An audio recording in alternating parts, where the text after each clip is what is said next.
దావీదు మహారాజు చేసిన పాపానికి, వ్యభిచారమందు పట్టబడిన స్త్రీకి తేడా ఏంటి? ఇద్దరిలో ఎవరిని క్షమించాలి?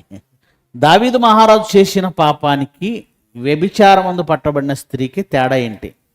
ఇద్దరిలో ఎవరిని క్షమించాలి? దావీదు మహారాజు చేసిన పాపానికి, మరి వ్యభిచారమందు పట్టబడిన స్త్రీ చేసిన పాపానికి తేడా ఉందా అంటే ఉంది. దావీదు ఎవరు అంటే ధర్మశాస్త్రాన్ని దివారాత్రములు ధ్యానించినవాడు, దేవుని నీతిని ఎరిగినవాడు, దేవుణ్ణి బాగా అర్థం చేసుకున్నవాడు. ఇంకా ఇతనికి ఉన్నటువంటి ఏమంటారు, దేవుడిచ్చినటువంటి సాక్ష్యం ఏమిటంటే, దావీదు నా ఇష్టానుసారుడైన మనుష్యుడు, నా ఉద్దేశములన్నీ నెరవేర్చువాడు, దావీదు నా ఉద్దేశాలన్నీ నెరవేరుస్తాడు అన్నాడు. అంటే వాక్యం తెలిసిన వాడిగా, దేవుణ్ణి అర్థం చేసుకున్నవాడిగా దావీదు కనబడుతున్నాడు. అంత అర్థం చేసుకున్నవాడు పాపంలో ఎందుకు పడ్డాడు?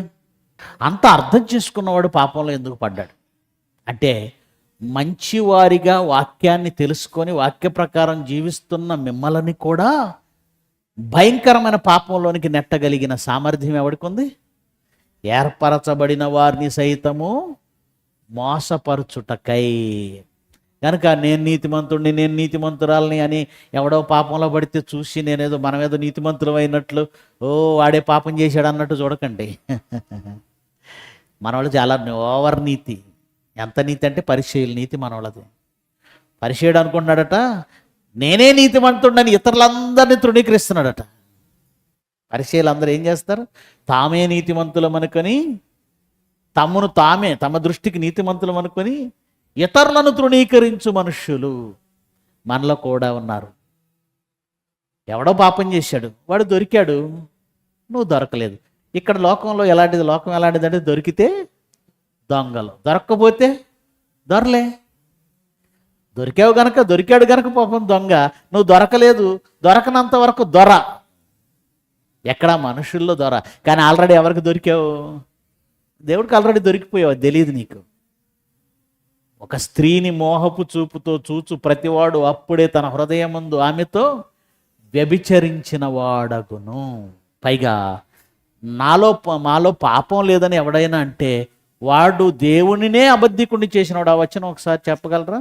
మనము పాపము లేదని, మనలో పాపము లేదని చెప్పుకొనిన ఎడల దేవుణ్ణే అబద్ధికులను చేసిన వారమగుదుము. యోహాను గారు రాసిన పత్రిక, మొదటి పత్రిక అండి, 1వ అధ్యాయం 10వ వచనం. ఎస్, అదండి. మనము పాపము చేయలేదని చెప్పుకొనిన ఎడల. చూసారా, ఒకడు పాపంలో పడిపోతే ఇలా చేశాడు, అలా చేశాడు, అలా చేశాడు, ఇలా చేశాడు, కథలుగా చెప్పుకుంటున్న వారులారా, దేవుడు మాట వినండి.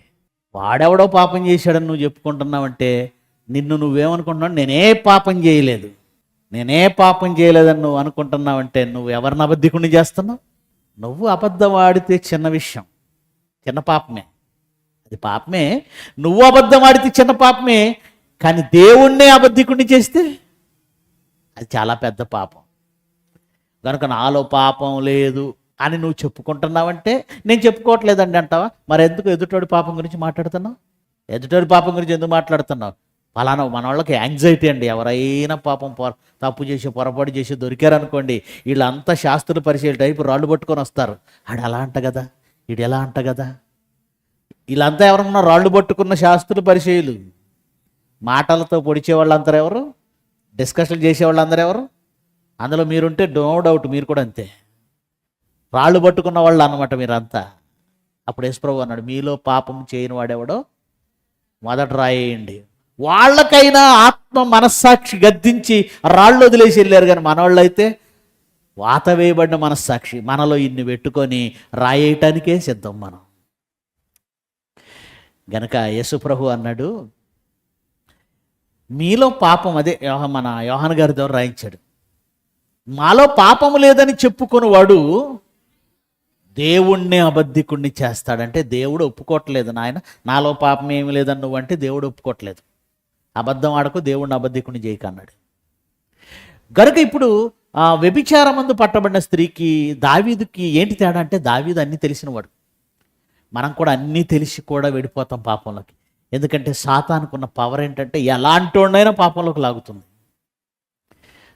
ఆకాశ నక్షత్రాల్లో 3వ వంతుని ఈడ్చి నేల మీద పడేసింది అంటాడు ప్రకటన గ్రంథంలో.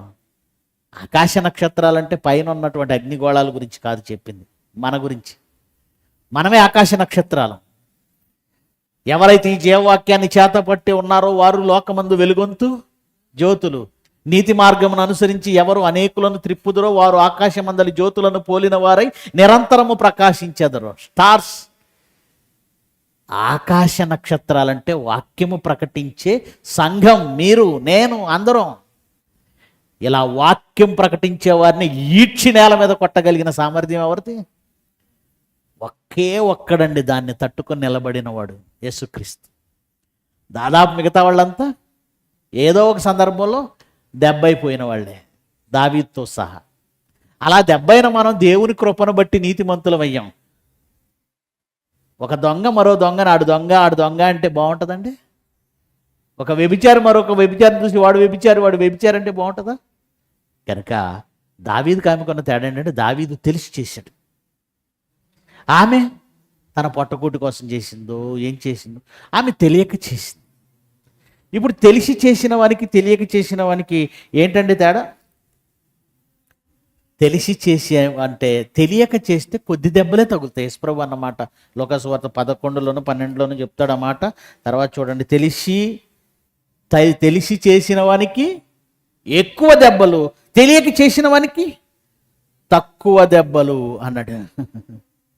గనుక ప్రియమైన దేవుని పిల్లలరా, ఈ ఇద్దరిలో తెలిసిన వాళ్ళు ఎవరు, తెలియని వాళ్ళు ఎవరంటే, దావీదు తెలిసినవాడు. వ్యభిచారమందు పట్టబడిన స్త్రీ తెలియక చేసింది. గనుక ఎవరిని క్షమిస్తాడు ముందు అంటే, ముందు ఎవరిని క్షమిస్తాడు? తెలియక చేసినాను. మరి దావీదును కూడా క్షమించాడు, కానీ కొంత శిక్ష వేశాడు. పాత నిబంధన గ్రంథం కనుక అప్పటికి యేసుక్రీస్తు రాలేదు, క్రొత్త నిబంధనని ఇంకా పరిచయం చేయలేదు. దావీదు తప్పు చేశాడు. ఎలాంటి తప్పు చేశాడో మీ అందరికీ తెలుసు. 11వ అధ్యాయం, మొదటి సమూయేలు గ్రంథం 11వ అధ్యాయంలో ఉంటుంది అంతా. తర్వాత చదవండి. రాజులు యుద్ధానికి వెళ్ళే ఆ కాలంలో, వసంతకాలం అది. అందరూ యుద్ధానికి వెళితే ఇతను మాత్రం ఇంటి దగ్గరే ఉన్నాడు. ఆ ప్రాకారం మీద నడుస్తున్నప్పుడు అది ఎత్తైన ప్రాకారం గనక ఆ ప్రక్కన ఎవరో స్నానం చేస్తున్న స్త్రీ కనబడింది. ఆమె సౌందర్యాన్ని చూసి ముగ్ధుడై మరి మనుషులను పంపి ఆమెను తన ఎద్దుకు తెచ్చుకున్నాడు. రాజు కదండి, అడ్డు చెప్పరు కదా, రాజుగారు రమ్మంటున్నారంటే. ఆమెతో శయనించాడు, ఆమెతో తప్పు చేశాడు. ఇంతకీ ఆవిడ ఎవరు అంటే, ఒక ఊరియా అనబడినటువంటి ఒక సైనికుడి భార్య. నేను గర్భవతినయ్యానని ఆమె భర్త ఎక్కడున్నట్టు యుద్ధంలో ఉన్నాడు. నెలల తరబడి కదండి యుద్ధం, నెలల తరబడి. ఇప్పుడు బార్డర్ సెక్యూరిటీ ఫోర్స్ అంటాం, బిఎస్ఎఫ్ వాళ్ళు నెలల తరబడి ఉంటారు, ఎక్కడ బోర్డర్లో ఉంటారు. అలాగే ఆయన యుద్ధంలో ఉన్నాడు భర్త. దావీదు ఆమెతో శయనించాడు. అప్పుడు ఆమె గర్భవతి అయింది. సమాచారం పంపింది, నేను గర్భవతినయ్యాను. పచ్చి వెలగ్గా పడ్డట్టు అయింది దావీదు గారికి. ఏం చేయాలి? ఈ పాపాన్ని నేను నా మీద కాకుండా వాళ్ళ భర్త మీద వేసేయాలనుకున్నాను.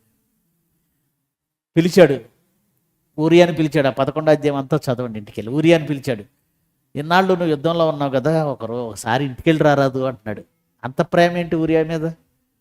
మిగతా వాళ్ళందరూ ఉన్నారు కదా, ఊరియా మీద అంత ప్రేమ ఏంటి? ఒకసారి ఇంటికి వెళ్తే ఎటు భార్యను కూడతాడు కాబట్టి, ఇదిగో ఈ కడుపులో ఉన్న బిడ్డ ఎవరి ఖాతాలోకి వెళ్తాడు? ఊరియా ఖాతాలోకి వెళ్తాడు. అలా దులుపుకుందామని చూశాడండి ముందు. ఏంటి దేవునిలో అంత వాక్యం ఎరిగిన వాళ్ళకు కూడా ఎలాంటి ఆలోచనలు ఉంటాయంటే, సాతానుకు అవకాశం ఇస్తే ఇలాగే అయిపోతారు, ఎవడైనా అయిపోతాడు.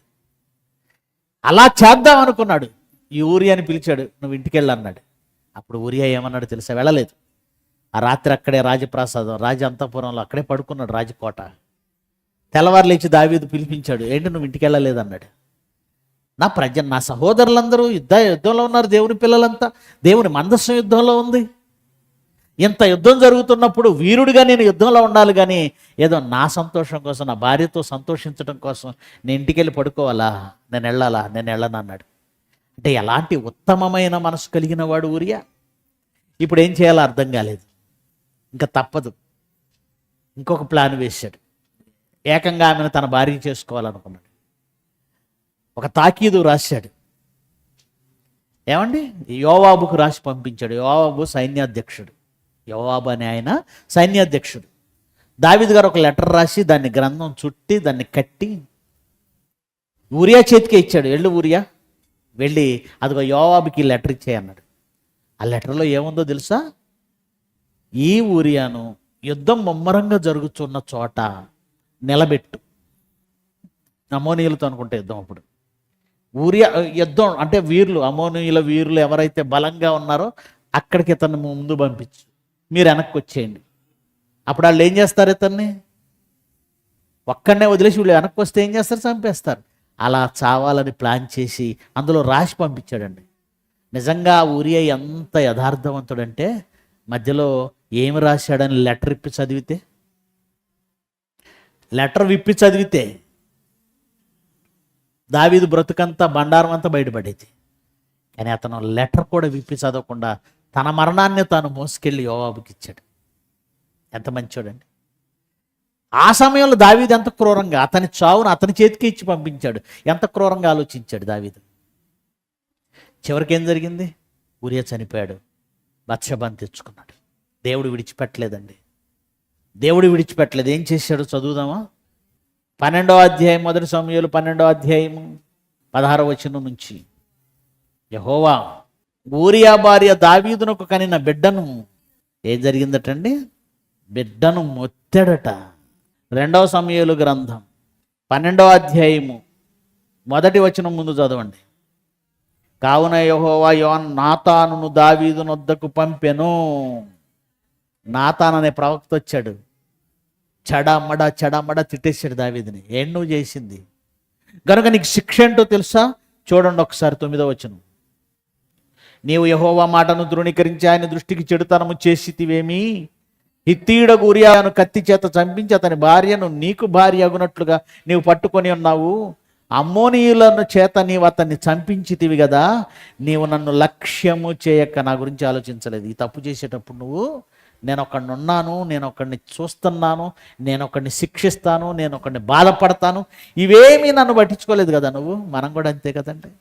ఏదైనా తప్పు చేసేటప్పుడు దేవుడు ఉన్నాడు, చూస్తున్నాడు, ఏం చేస్తాడో అన్న భయం కలిగి ఉండాలి. అదేం లేకుండా చేసేసావనుకోండి, దేవుణ్ణి లక్ష్య పెట్టకుండా లెక్క చేయకుండా చేసేసావని అర్థం. ఏమంటున్నాడు? మరలా చదవండి. నీవు నన్ను లక్ష్యము చేయక హిత్తీయుడగు ఊరియా భార్యను నీకు భార్య అగినట్లు తీసుకొని నందున నీ ఇంటి వారికి సదాకాలం యుద్ధం కలుగును. శాపం నెంబర్ 1. శిక్ష వచ్చేసింది. శిక్ష నెంబర్ 1, నీవు కుటుంబం వారికి సదాకాలము యుద్ధం కలుగును. 2, నా మాట ఆలకించు. యెహోవానగు నేను సెలవిచ్చినదేమనగా నీ ఇంటి వారి మూలమున నేను నీకు అపాయము పుట్టింతును. నంబర్ 2, ఏంటి అపాయం? నీవు చూచుచుండగా నేను నీ భార్యలను తీసి నీ చేరువానికి అప్పగించేదను. పగటి యందు వాడు వారితో శయనించును. నీవు ఈ కార్యము రహస్యంగా చేసితివి గాని ఇశ్రాయేలీయులందరూ చూచుండగా పగటి యందే నేను చెప్పిన దాన్ని చేయింతున నేను.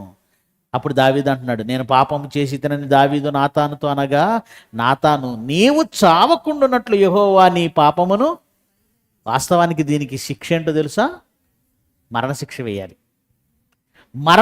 వేయాలి. కానీ దావీదు ఇంతకుముందు చేసిన మంచి పనులన్నిటిని బట్టి, తన భక్తిని బట్టి చావనేది తప్పించాడు. దావీదుకు ఒక వరం ఇచ్చాడు దేవుడు, నా కృప నిన్ను విడిచి పోదు. అలాగే దావీదుకు ఒక మాట ఇచ్చాడు, ఒకవేళ నువ్వు తప్పు చేస్తే కొరడా దెబ్బలు నిన్ను కొడతానే తప్ప శాశ్వతంగా నా కృపను నీకు దూరం చేయను.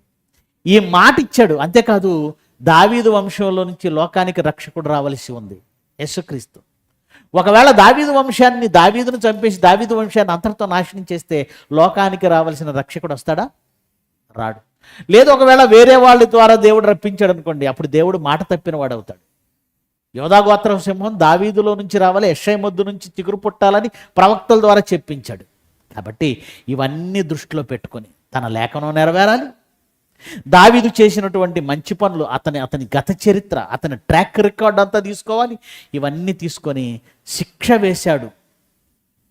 ఇతర శిక్షలు వేశాడే తప్ప తన ప్రాణం తీయటం అనే శిక్ష వేయలేదు. చూసారా? శిక్షలు వేశాడు. తర్వాత బిడ్డ కూడా చనిపోయింది. అతని ఇంటి వారి వలన అతనికి యుద్ధం కలిగింది.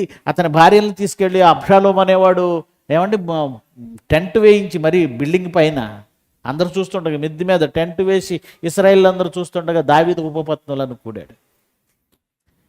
శిక్షలు పడ్డాయి, కానీ ప్రాణం తీసేటువంటి శిక్షను దేవుడు తప్పించాడు. తెలిసి చేసినా తెలియక చేసినా దేవుడండి శిక్షిస్తాడు. నువ్వు పశ్చాత్తాపడకపోతే. పశ్చాత్తాపడాలి. మనం ఏదైనా తప్పు చేస్తే పశ్చాత్తాపడాలి. పశ్చాత్తాపడి తండ్రిని అడగాలి, క్షమిస్తాడు. అలా కాకుండా ఏ పశ్చాత్తాపం లేకుండా అదే హృదయ కాఠిన్యంతో నువ్వు ఉంటే శిక్ష తప్పదు. ఆ శిక్ష భూమి మీద దావీదుకు వచ్చినట్టు వెంటనే రావాల్సిన అవసరం లేదు. వెంటనే వస్తుందని కూడా గ్యారంటీ లేదు. మనం తప్పు చేస్తే దావీదుకు వచ్చినట్టుగా ఇమ్మీడియట్గా శిక్ష వస్తుందని కాదు. మరణించిన తర్వాత భయంకరమైన పాతాళానికి వెళతాం. కొన్నిసార్లు భూమి మీద కొన్ని శిక్షలు వస్తాయి, అది మనం చెప్పలేం. అనుభవిస్తాం, భూమి మీద కొన్ని అనుభవిస్తాం. కానీ అసలు శిక్ష ఏదో తెలుసా? పాతాళం. గనక దావీదు తెలిసి చేశాడు గనక అతనికి శిక్షలు పడ్డాయి. తెలియక చేసింది గనక ఆమెకు క్షమాపణ వచ్చింది. ఏదేమైనా తెలిసి చేసినా తెలియక చేసినా పశ్చాత్తాపడితే దేవుడు క్షమిస్తాడు. ఇక మీదట పాపం చేయకన్నాడు. మనం ఇప్పటివరకు ఏదో చేసి ఉంటాం, ఇక మీదట చేయొద్దు, వదిలేద్దాం. ఇక మీదట చేయొద్దు. మనమే పాపంతో ఉండి ఇంకెవరినో వేలెత్తి చూపేటువంటి సాహసం మనం చేయకూడదు. ఎందుకంటే మనలోనే పాపం ఉంది. నాలో పాపం లేదని ఎవడైనా చెప్పుకుంటే వాడు ఎవరిని అబద్ధికుని చేస్తున్నాడు? దేవుణ్ణి. Okay, right.